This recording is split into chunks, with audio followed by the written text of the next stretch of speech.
What's up, True Crime World? You are here with Luminol on the Wall. I'm Bevy. And I'm Becky. And today's case is about a young girl who goes missing right outside her home. Right.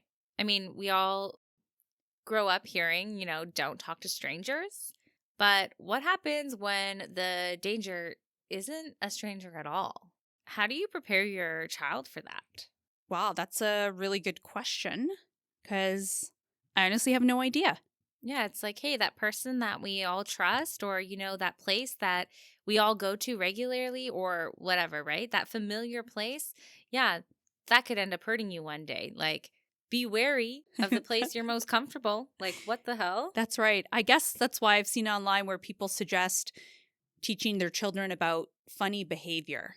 Yeah, or strange behavior, right? Yeah, instead of just a Stranger stranger danger. danger. Because even people we know can be bad, as Yeah. we will learn in this case. But before we get into it, let's dive into our sister chat, Bev. Okay. I have a great thing to talk about solely because I'm really excited about it.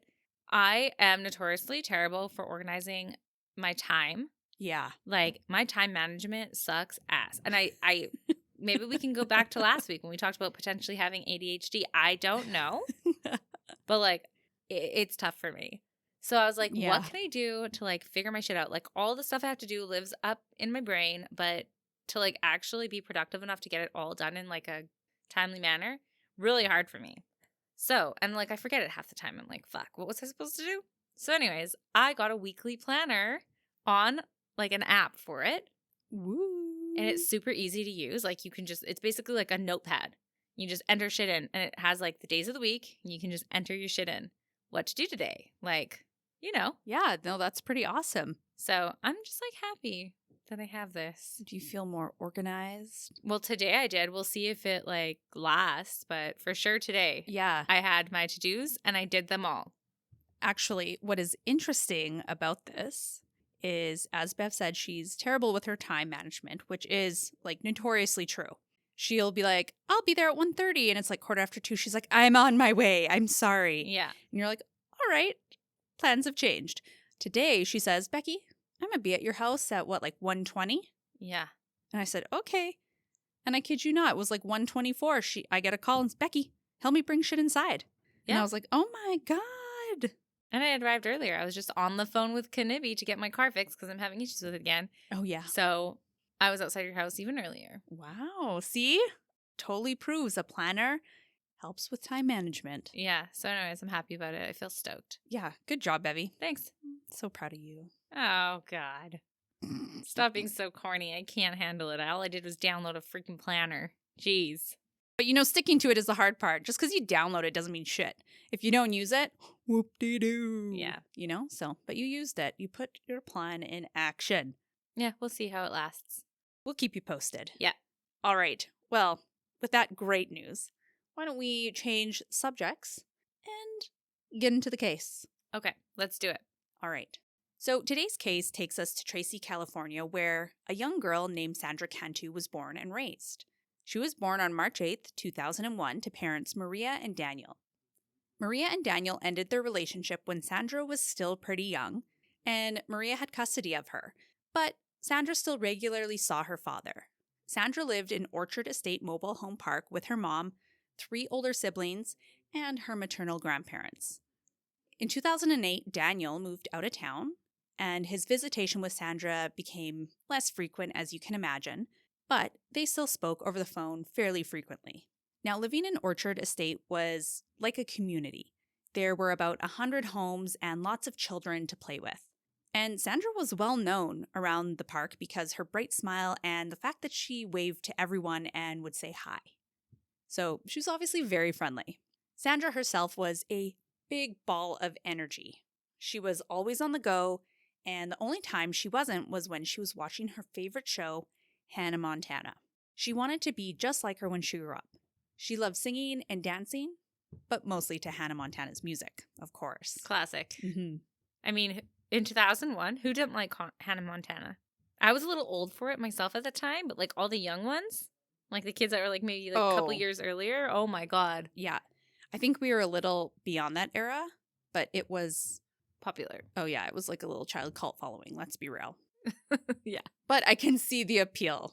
So in 2009, Sandra celebrated her 8th birthday, and she was in 2nd grade. For her birthday, one of her neighbors got her a pink Hello Kitty t-shirt, and she loved it. She would wear it every day if her mom let her. I could only imagine the little fights that you would have with your little kid. Be like, I want to wear it every day. Be like, you cannot. Yeah, we need to wash it, babe. You can't be seen in the same thing every day. That's embarrassing as your mother. Like, do I wash my kid in her clothes? Maybe. So a couple weeks after Sandra's birthday on Friday, March 27th was just like any other day. Sandra went to school, and after she got home, she gave her mom a kiss, and she went to a friend's house to play, just like she would any other day. Now, the house rule was that Sandra was allowed to go out and play, but she had to be home like by dinner time. And Sandra always followed this rule without any question. That was like our streetlight thing. Yeah, you go home when the streetlights turn on. And if you're not, you're in big trouble. Mom would whistle. Yeah, she had a mean whistle. She could put her thumb and her pointer finger in her mouth, and she could whistle loud. Like, we could hear her from the park, and that was a decent ways away. Yeah. I mean, it wasn't like that far, but if we heard that after the lights were off, like, oh shit. Yeah. Big trouble. So on the 27th, when dinner was ready, Sandra's mom expected her to be walking through the door just like every other day. But by the time everyone was ready to eat, Sandra still had not come home. Her family became worried, but decided to give her some grace. Maybe today was the day she lost track of time, or decided to break the rule. But when she still hadn't shown up after 15 minutes, the whole family knew something was wrong, and they called 911, and they reported Sandra missing at 7:53 p.m. Can you imagine just knowing something's wrong after only 15 minutes? Like, some people wait hours, be like, well, they're going to be in trouble. Show up an hour or two later. But 15 minutes, they had such a terrible feeling. Yeah. They called. Now, luckily for the family, the police reacted immediately. When they got to the park and began searching, they realized there was no sign of Sandra anywhere. There was also no sign of foul play or any indication of what direction she could have gone in. And the police reported to the public that little Sandra Cantu was missing. The city of Tracy initiated its emergency operations center to help find her. So they went all out. Now, keep in mind, this protocol was typically used for major disasters, so it's a big deal that they went that far. Over the weekend, extensive searches were done using police dogs, helicopters from the Highway Patrol Squad, equestrian teams, so horses if you didn't know, and they brought in the FBI. Volunteers also put up posters of Sandra everywhere they could think of. There was also a $22,000 reward for information that helped find Sandra. Around this time, the police actually received some scrutiny because this was classified as a missing persons case. And Sandra's family and friends felt it should have been classified as a child abduction and that an Amber Alert should have been released. Which does make sense, right, Bev? People are on high alert when they hear of an Amber Alert. Oh, 100%. I get that the family would want that to occur, given the fact that their child is missing. For sure. But I guess the police don't have any additional information, like confirming that she was actually taken by somebody in that way, right? So I kind of get it, but also, like, it's a small child, right? Like, the chances of her being taken by somebody and gone missing that way is, I don't know, kind of likely, in my opinion. I would actually completely agree with that. Like, what, she just wandered off and just got lost or something? Like, I doubt it. In the place she's lived, like, for so long? Yeah, no, yeah. Yeah. I can see why the family was a little bit upset with that decision. Yeah, totally. Well, the police defended their decision, stating they had, as you said, Bev, no evidence that this was an actual abduction. There was no indication of a struggle or that a violent crime had happened. There was also no witnesses who saw her being taken, and no possible vehicle or suspect. She had virtually just vanished. However, the police still did release Sandra's photo and description through news outlets, and at the very least, the public became very aware that Sandra was missing. So even though they didn't put out an Amber Alert, they seemed to do a lot. They did everything but that, right? Like, yeah. Literally. So, I mean, if they put her photo out to the public, I feel like that's virtually a very similar thing. It is very similar. The only difference is it might not go, like, nationwide, which, as we heard of in several cases when people are taken, the FBI is called in so that they have national resources compared to just local. So that is the downside. But they still do have the FBI there working the case. Exactly. So. Police also felt that they treated this case urgently and that regardless of the classification, it did not minimize the effort they put into finding Sandra, as we just said. So, in the search for Sandra, police went door to door throughout Orchard Estates Mobile Home Park, asking residents if they had seen Sandra or had any information that might help. One very valuable piece of evidence came from security footage just outside Sandra's home. Now, the video showed Sandra gleefully skipping towards her house. She had a backpack or some kind of bag on her right side, and just before she reached the stairs to go inside, something appeared to catch her attention to the left of her home. She then walked in that direction, and this was the last time Sandra was ever seen. That makes me sick inside to know she was like right at her front door. Oh yeah, she was like maybe 2-3 feet away. It was so close. Oh my God. Like imagine if her mom had just seen her in that moment. Exactly. But I guess this kind of begs the question is like, what could have caught her attention in that moment, right? Mhm. Like, because it feels like that might be like the linchpin to figuring this case out. Oh, for sure. So after reviewing that footage, police began to question whether Sandra left on her own. Like, did she see a cute animal? Or did a friend convince her to go somewhere, like on an adventure? Or did she just choose to run away? Did she pack a bag intentionally, or was she simply carrying toys or items to take to a friend's house?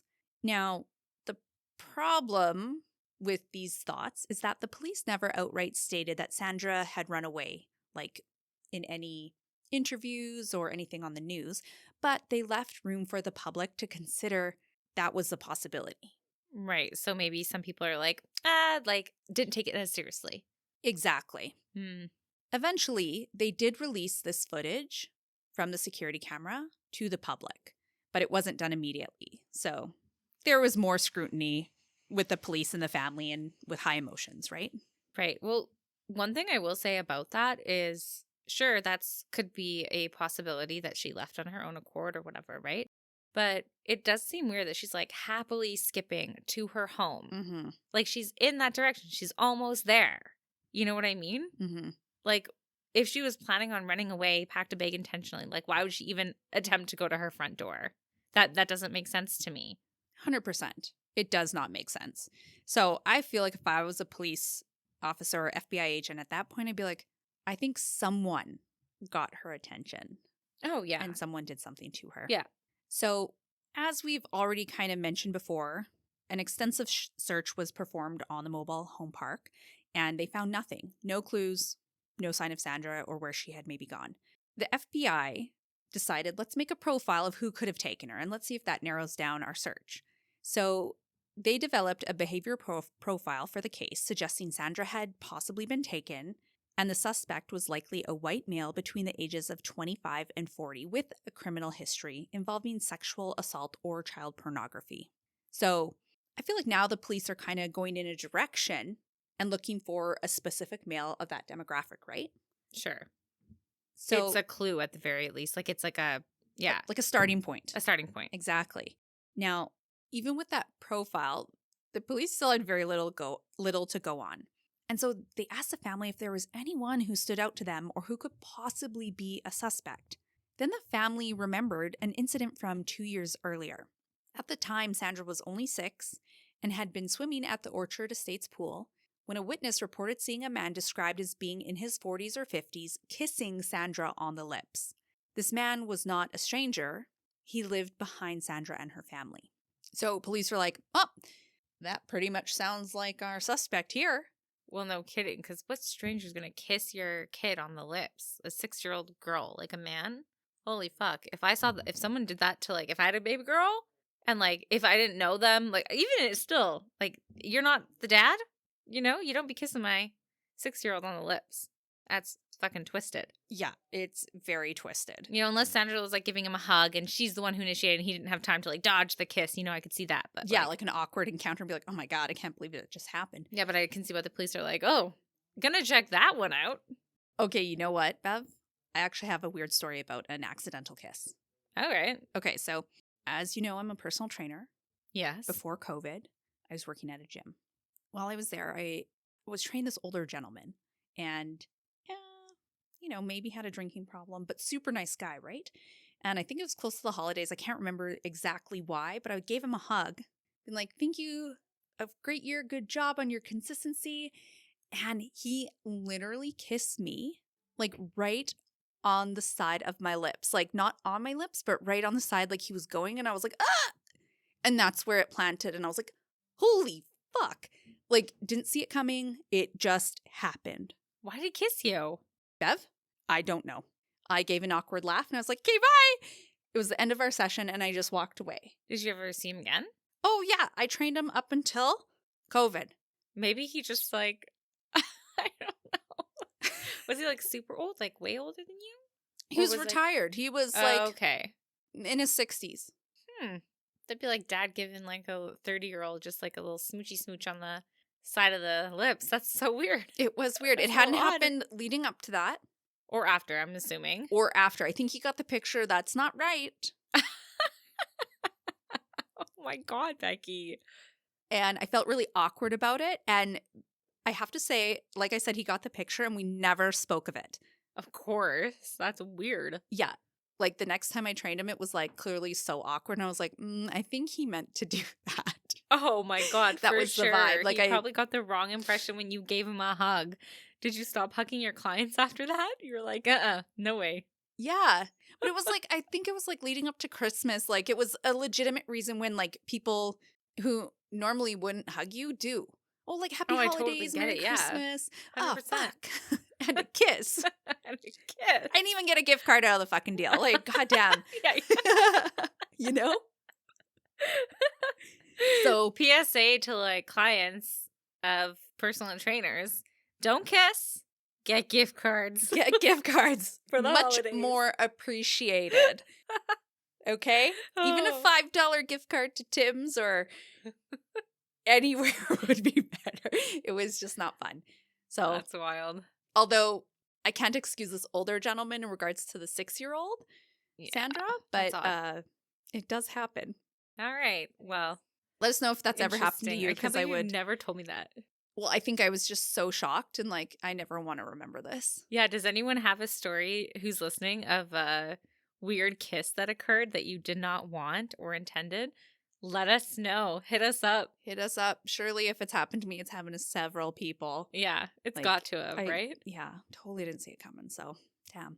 Okay. So, actually, that brings me to a point. And listen, okay, I had a full-on date that I didn't know was a date. And an attempted kiss, Becky. It was so awkward. Attempted kiss? Yeah, and a date. I didn't know I was on a date. I thought I was just hanging out and being nice to this guy. Literally, at the gym. I was the receptionist. Wow. And he asked me, he's like, you want to go sing karaoke? I was like, hells yeah.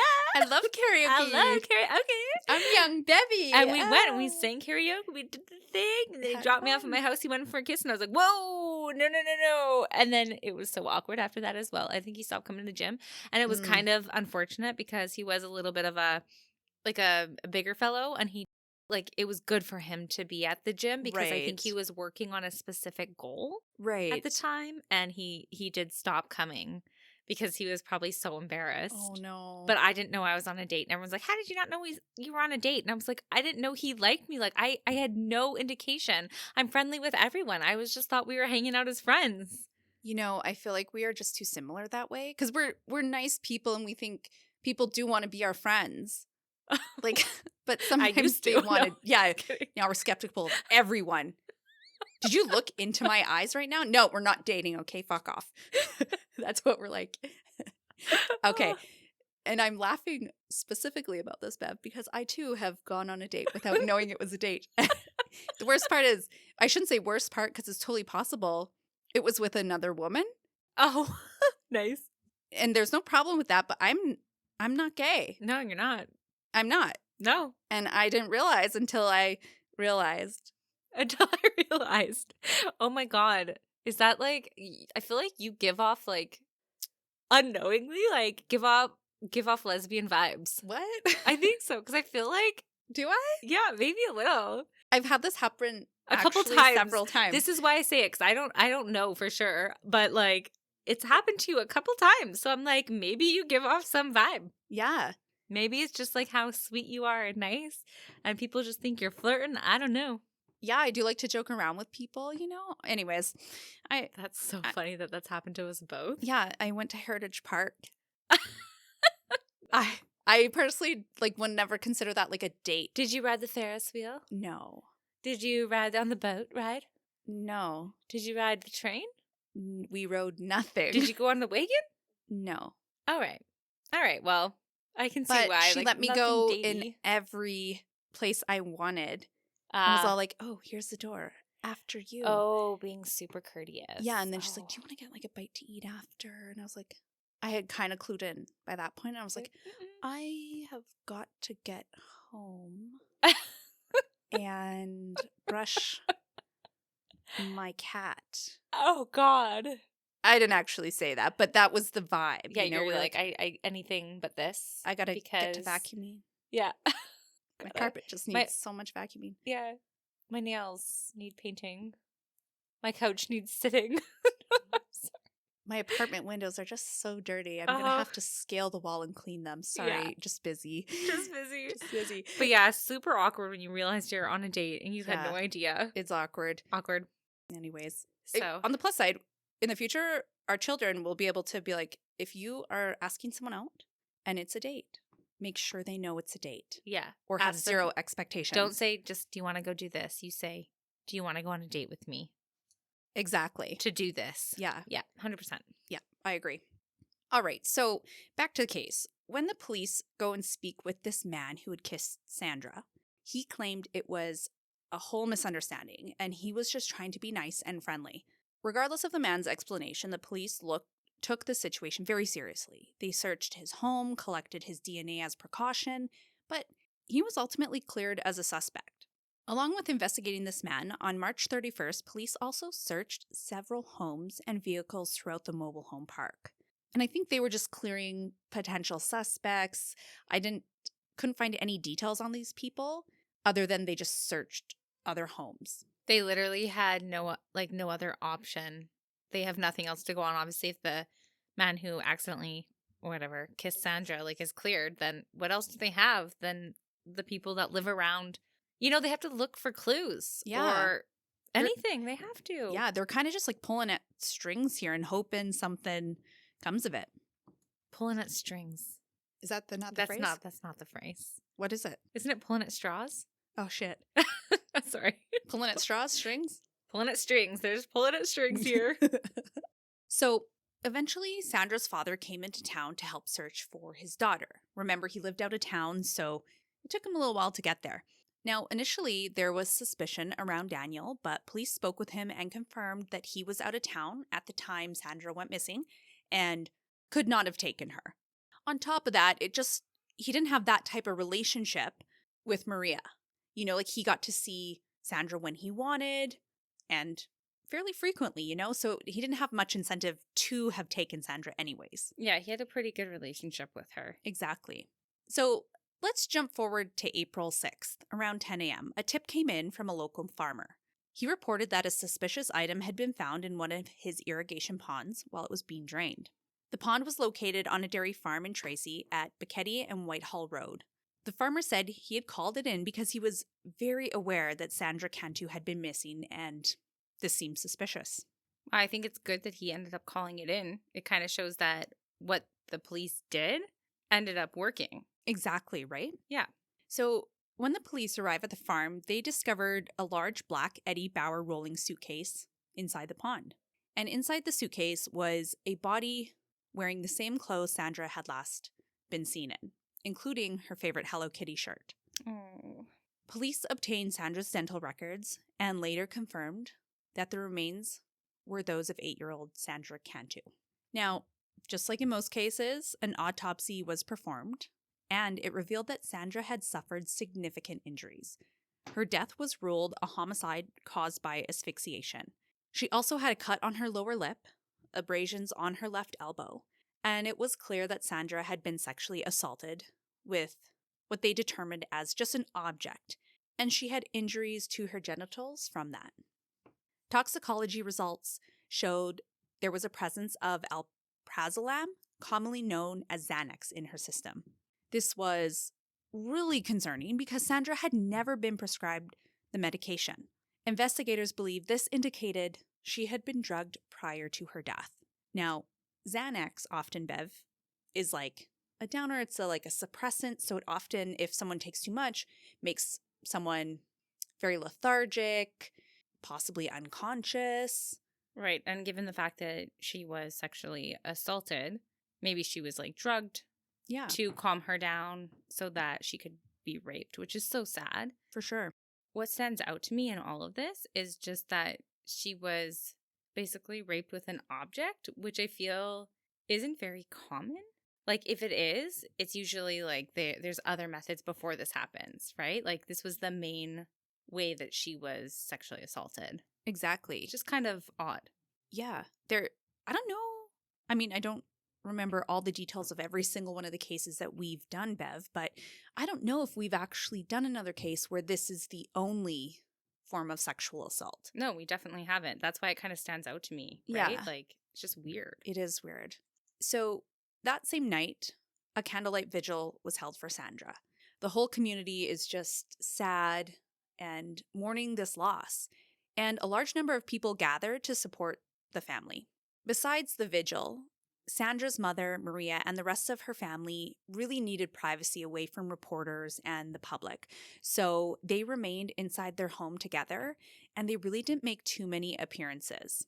And the community totally understood, and they came together and they left a ton of candles, stuffed animals, flowers, and other small tributes, and they actually filled Sandra's yard in her memory.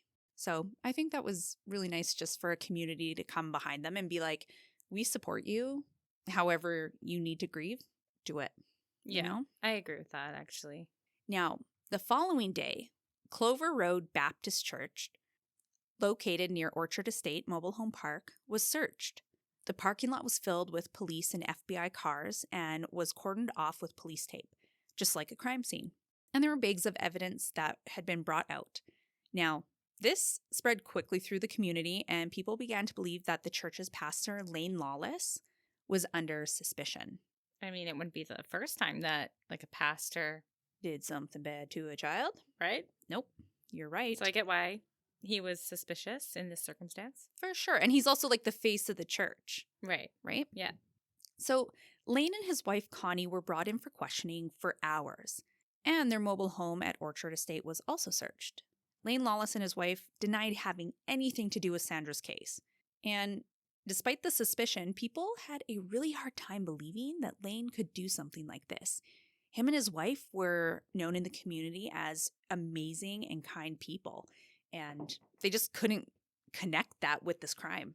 Now, Bev, the evidence that was found at the church was damning.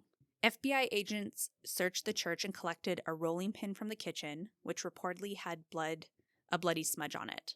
And on top of it, the handle was bent, according to authorities.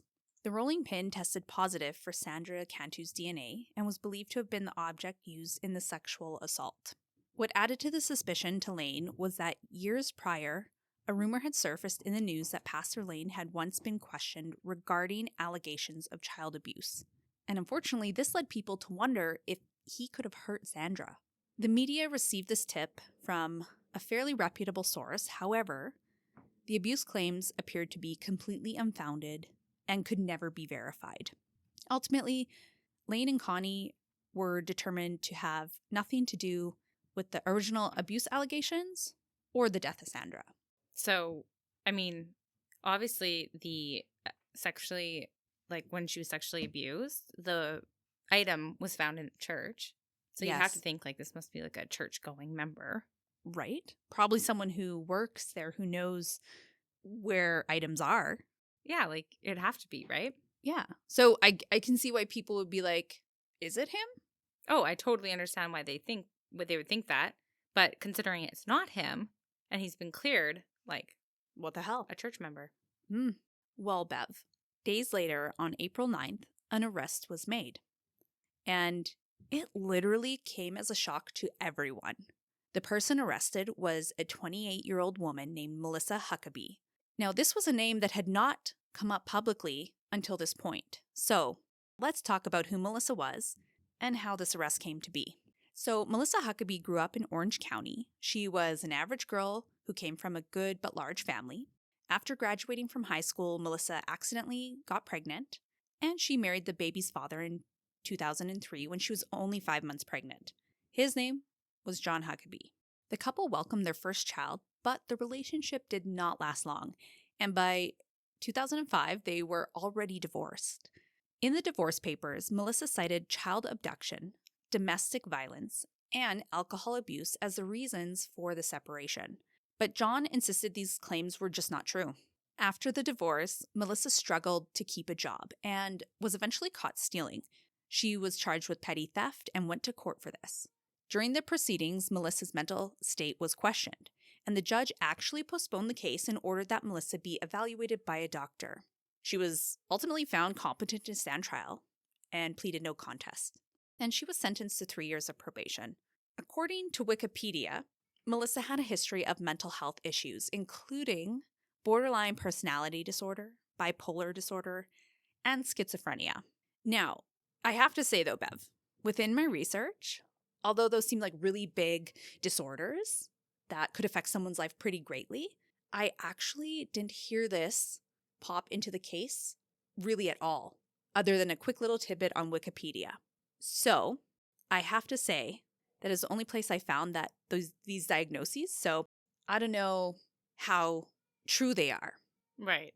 And honestly, at the end of the day, it's questionable as to whether it actually is relevant to the case at all. Mm-hmm. Solely because, like, if she's found in her sound mind, then, you know, she chose to do this and she's guilty as hell. Yeah. Exactly. If that's the case. So. Mm-hmm. So part of the reason why Melissa said she could not keep a job was because she couldn't afford childcare. So after her parole sentence, she planned to move to Tracy, California, where her grandparents lived, and they offered to watch her daughter so she could work. Now, Melissa's grandparents were none other than Lane and Connie Lawless. Oh, shit.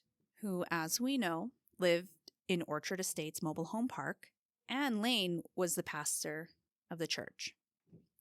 Melissa was later hired as a Sunday school teacher at Clover Road Baptist, as I said, where her grandfather was the pastor. Oh my gosh.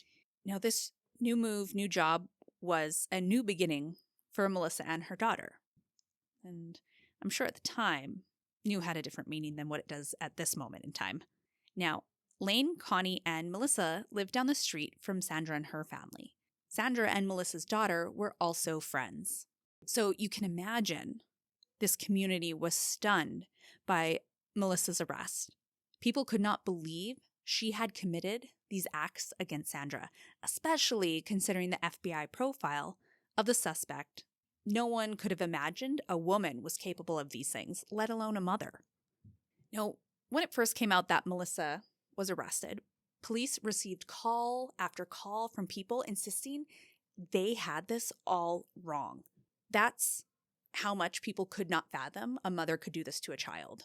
No kidding. Yeah. I think also just women in general are not typically the perpetrators of this kind of crime. Like specifically when it's sexual abuse against a young girl. Yeah. Women definitely make up the smaller portion for sexual crimes against children compared to men. Yeah. And like honestly though, it does make sense with regards to the specific case, knowing that the perpetrator was potentially or most definitely, we'll say, a woman. When you look back to the way that Sandra was sexually abused, like we pointed out how weird it was that it was with an object. Yeah. And woman on woman, like she would obviously need an object to penetrate the young girl, right? Yeah. So that's devastating, but it does track with the evidence in this case. Oh, yeah. So leading up to this point, Bev, we have not talked about Melissa at all. So how did the police come to make this arrest? So let's go back to when Sandra first went missing. Not long after that, Maria called the police to report her daughter missing, and then she received a text message from Melissa. In the message, it said, "Tell the police I had something stolen today around 4 p.m. Don't know if that makes a difference or not." At the time, this appeared to be a concerned neighbor trying to be helpful in a terrible situation. You know, we've talked about so many times how a small lead could break open a case. Right. However, Melissa continued to insert herself into the investigation over the following weeks. For example, the day after Sandra disappeared, a vigil was being held when Melissa approached the police. She was hyperventilating, crying, and just extremely emotional, and she was struggling to speak. She handed officers a handwritten note. She claimed she had stumbled upon it. The note read, "Cantu locked in stolen suitcase, thrown in water on Beckety Road and Whitehall Road. Witness." And, like, why would she have this note of all people? Right? That is the big question, Bevy. Knowing that Sandra actually was found there, Mm-hmm. that's fucked. Oh, it for sure is. What is also interesting in the note is some of the spelling is incorrect. So we'll touch on that in just a second. But either way, Melissa could barely explain where she had found the note, but she said it was somewhere on Orchard Estate. Police immediately found this odd, as the mobile home park had already been thoroughly searched by both law enforcement and volunteers, and no one else had seen this note. Nearly 2 weeks later, Sandra was found at the exact same location described in the note. Right. When the handwriting was eventually examined, it was determined to match Melissa's. As I said, the note contained spelling errors, which investigators initially believed could indicate the suspect was either poorly educated or that the mistakes were intentional to divert attention from the actual suspect, aka Melissa. You know, she should know how to spell stolen. Just saying. Yeah, she spelled it STOLIN. Stolen. Okay, it literally sounds the same. Yeah, it I sounds was sounding it out. I was like, no, it sounds the same. It sounds the exact same. My bad. It's just like, Becky's like, wait, stolen wasn't spelled with an O? She's like, oh, like, look at this one, stow. It literally sounds the same. It's just like an I and an E. Yeah, I know that. Mhm. Yeah, I Sure know you did, that. yeah. Mhm. But Stolen. I was like, damn it. When you sound it out, it could be spelled that way. But we know it's wrong. We know it's wrong. Yeah, we know it's wrong. So what police also knew but did not immediately share with the public was their surveillance footage from the day Sandra disappeared showed that about 8 minutes after Sandra was last seen skipping towards home and then being distracted, Melissa's SUV was captured coming from the same area Sandra was last seen walking to. And the SUV was heading towards the exit of Orchard Estates. When Melissa's home was searched, bottles of alprazolam were found inside the house and in her purse. After Melissa gave the police the note, she became annoyed with the police, believing they had not taken the note she provided seriously enough, which, if she genuinely had found it and she had nothing to do with this case, they actually didn't take it that seriously because they didn't even go search the address on this note. And if they did, they would have found her days earlier. Yeah, probably not alive either way, but They would have just found her earlier. Yeah, I was thinking that earlier when you said like 2 weeks after, like she was Mhm. found 2 weeks after. She went And missing. it's like, when was the vigil is the question. Like how many, it was the day that she was found. found. Well, there was multiple vigils within that 2-week period by the community. So Melissa had given it to them earlier. Yeah, it was like the day after she went missing is when she gave them that note. Okay, I see. So I don't know if they just thought she was kind of weird, seeking attention. So they're like, oh, this lady, she's too much. But regardless, they didn't take it that serious because they did not go check that address. Interesting. So she had a fair point there. However, we know she's been arrested, so there's a different feeling about it. So because she felt that they didn't take it seriously enough, she contacted reporters and leaked that information herself. She also told reporters that on the day Sandra went missing, she had a large black suitcase sitting in her driveway and that it was stolen the same day Sandra disappeared. Oh my God, no freaking way. She's all but telling everyone she did it. Yeah, right? So when the reporter asked whether she had reported this theft to the police, she just didn't give a clear answer and kind of like evaded the question. So everyone just really thought over those 2-week period that she was just seeking attention, like being kind of a weirdo and seeking attention compared to being suspicious. Right. I mean, after all, the FBI kind of had a profile. That too. That was totally different from her. So maybe they had a bit of tunnel vision on men, Yeah, exactly. you know? Eventually, the police learned of Melissa's claims and had confirmed that she never reported the suitcase theft to them at all. So she told everyone except the police. Yeah, so I'm sure that tidbit of information kind of made their ears perk up, and they're like, maybe we are looking in the wrong direction. Yeah. Because to me, her actions scream like guilty conscience. Yeah. Like what I did something terrible, Mm-hmm. and she's almost like telling on herself, you know? Oh, for sure. Well, what's interesting is remember earlier in the podcast, I had mentioned that Maria got that text saying, "Hey, I had something stolen." Yeah. And she wasn't super specific about what it was at the time, but Maria never mentioned that to the police as well. And I'm not saying she even should have, because she was so focused on her daughter that Oh, was yeah. like, don't even fucking text me about, something stolen. Yeah, exactly. You know, she probably wasn't even thinking anything of it, right? Of course, yeah. And if the police had known that maybe earlier, when they got that note and it said in a suitcase, they would have been like, what? You're right. They might have pieced it together a little bit quicker. Yeah.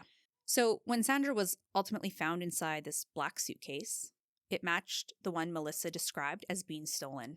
And it was kind of at that moment police realized that Melissa is more than just an attention-seeking bystander, but now she's a suspect.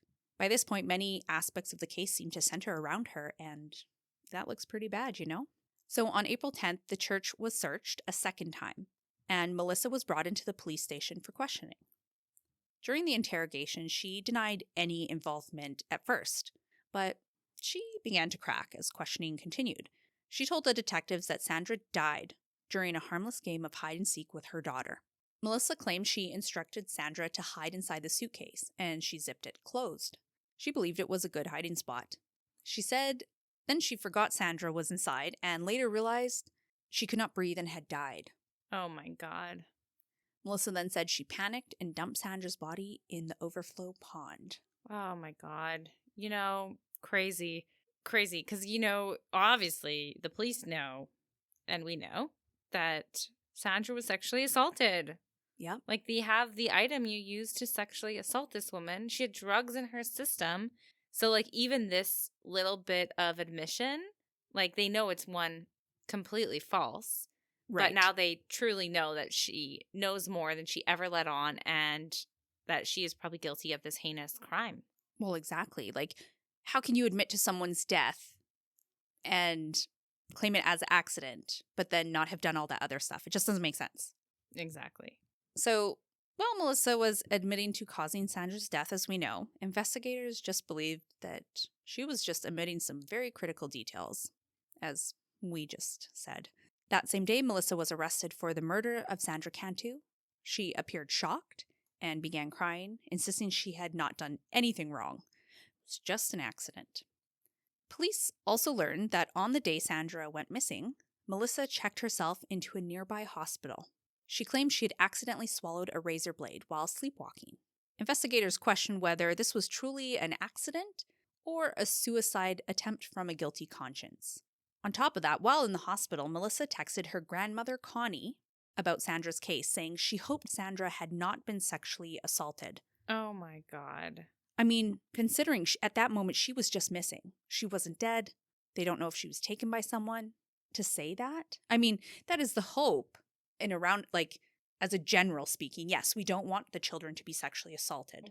Obviously, but like knowing that she did this, like, and what she did to Sandra, like, ugh. Just disgusting. I just wonder what caused her to do it, considering like everything, like every person she spoke to after she did it, every tidbit she relayed to the police, like everything kind of shows that she is feeling insanely guilty about what she did. Like it seems like she has remorse, you know, like, oh, I hope she wasn't sexually assaulted. Like, she knows she was. Yeah. Like, she tries to give tidbits and tips to the police. Like, it just seems like she did it out of maybe like a fantasy of sorts, but then almost like regretted it after or something. Yeah.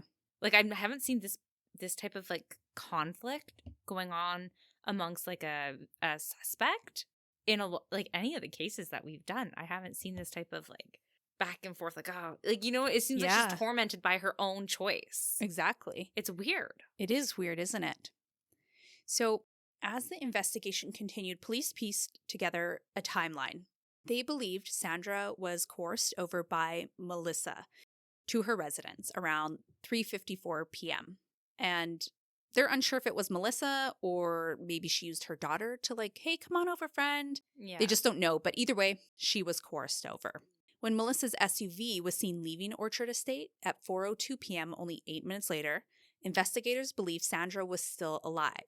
They did not think that there was enough time for her injuries to have occurred in that 8 minutes. And it also would have been just too risky to do anything at Melissa's home without anyone seeing. Yeah. I could theorize here just because we know she was drugged. So who knows? Maybe she called her over with her daughter, brought her inside, like drugged her, and then took her off, That's what I would think, because drugs need time to kick in. Yeah. Right? Like, it doesn't happen in minutes. It takes about 30 minutes or more. Mm-hmm. Then, approximately 85 minutes later, Bev, Melissa's SUV was captured on security footage driving away from the church parking lot. 30 minutes after that, the SUV returned to the church. During that 30-minute window, witnesses reported seeing Melissa at the overflow pond. They had not come forward initially because they really didn't think anything of it. At the time, Sandra hadn't even been reported missing yet. Once Sandra was found at that location and Melissa's arrest and mugshot were publicized, they realized the woman they saw was Melissa. The witnesses were a retired Marine and his wife. They told police they saw Melissa sometime between 5:30 and 6 with her SUV parked directly next to the pond. Now, one might think, oh, a car is sitting there. Why pay so much attention? They noticed her because she was on their property. And they were like, what are you doing here? And she appeared rushed and distracted and told them she needed to use the bathroom. And that's where she chose to go pee because there was just no restrooms nearby. So they clearly saw her at close proximity and were like, yep, that was the lady. So it was pretty like official. There's no question about who they saw. Now, within that same 2-hour time frame that Melissa was caught on security footage, Melissa had called the mobile home park office to report her suitcase stolen as well. Now, the worst part about this whole crime is the motive remains unclear, but investigators believe the crime was planned to some degree and intentional. They questioned why Melissa would have brought the suitcase to the church and noted that the dairy farm was fairly remote. There was tons of manure in the area, so it smelled, and it would have been one of few places that would have been capable of masking odors. Yeah, of like the decomposing body. Yeah. Now, in this case, Melissa initially pleaded not guilty to first-degree murder. When she realized the prosecution might seek the death penalty, she accepted a plea deal. She pleaded guilty to first-degree murder and kidnapping and was sentenced to life in prison without the possibility of parole. The plea deal also resulted in all other charges against Melissa being dropped. You must be saying, what other charges, Becky, right? Yeah, sure. Let's hear it. So at the time, Melissa had been facing charges related to the drugging of a 7-year-old girl and a 37-year-old man. Oh my God. Yeah. On January 17th, 2009, so just at the beginning of the same year, Sandra disappeared. A mother from Orchard Estate Park called police to report her 7-year-old daughter missing. Minutes later, the child was found at a nearby park. Later that evening, the girl was taken to the hospital after becoming woozy and slurring her words. Tests revealed muscle relaxers were in her system. Oh my God, so she had tried to do this before? Yeah, she had. Investigators believed Melissa had taken the child to the park without permission and drugged her. But unfortunately, no charges were filed at the time. The reason for that was because by the time the little girl had got to the hospital, it had been 5 hours. So the police could not 100% determine that she had not gotten a hold of those drugs at the family home. Therefore, they had no concrete evidence that it was Melissa. Now, the 37-year-old man was dating Melissa during this period and had been prescribed Xanax for anxiety. Police believed Melissa tested a higher dose on him to observe the effects before using the medication on Sandra. Police do not believe he was involved in Sandra's death. Now, in regards to this man, Bev, I read one article that said while he got like high on this drug, not intentionally, obviously, he had driven his car to a fast food restaurant, and he ended up coming to passed out in a fast food drive-through lane. He just like woke up and was like, what the hell? So he's just blocking off traffic because he passed out. Yeah. Going to get food. And the last thing he remembered was Melissa giving him a beverage after saying, oh, this tastes weird. And he tried it. Oh my God. So they believe that Melissa was just testing the drugs out. So at Melissa's sentencing, a slideshow of Sandra's life was played, showing her happiest moments and bringing many of the courtroom goers to tears. Several people spoke about the devastating impact of Sandra's murder. Melissa's mother told Maria that there could never truly be justice in this case because justice would mean having Sandra alive. Melissa also addressed the court, stating she loved Sandra and that she accepted responsibility for her death. She claimed Sandra did not suffer and still denied sexually molesting her. Melissa apologized to Maria and her family, said she wished she could bring Sandra back, and asked for forgiveness from both God and Maria. She stated she could not imagine forgiving someone if her own daughter were killed, but hoped Maria might one day find it in her heart to forgive her. She also said she owed the family an explanation, but did not understand herself why she committed these crimes. Wow. That's just really annoying to hear. If someone who murdered my kid said I loved them or said they loved my child, holy crap. Rage, Becky. I know. Rage. Just envisioning myself jumping over that banister and Bart Simpsoning. Yeah, I know. I that totally predator, get it. Ugh. Yeah, 100%. Yeah. I just think that's crap. And maybe she doesn't understand why she has these crazy, desires. Impulses. Maybe she doesn't. But you molested a young girl and killed her. Fuck off. And drugged her. So she had, no chance of getting away or... Yeah, you're sick and fucking twisted. Oh, yeah. And it wasn't the first time. Let's be real. That's so gross. Exactly. So the question is, do you think she would have done it again if she hadn't been found? Yes and no. I say yes because of what I believe and agree with the police about how much prep work went into this. Mm-hmm. I think she would have just done it again. Right. Although the reason why I say no is because all the time she kind of tried to tell the police what's up. Maybe her guilty conscience was kind of holding on to her. Maybe she wouldn't have. Yeah, maybe it would have stopped her in the future. But maybe. Overall, she also left out very significant aspects of this case that would have brought everything together. And literally refuses to actually accept responsibility for, raping a child. Yeah. So, overall, I think she'd do it again. And I think that it's best to have this horrible, despicable human behind bars for the rest of her life. Totally. So, Bevy, that is the sad case of Sandra Cantu. And thank you for listening. And our hearts go out to her whole family and hope that they were able to find the resources they needed to move forward with their life. I know the grief will never be gone, but everyone has to move forward, even in these moments, unfortunately. And I hope they're doing all right, as good as they can. So, Bev, with that being said, thank you so much for listening. I love you hugely. Oh, wow. First time ever said that to me first. There you go. I love you hugely. And we love all our listeners hugely. And thank you for listening. Till next week.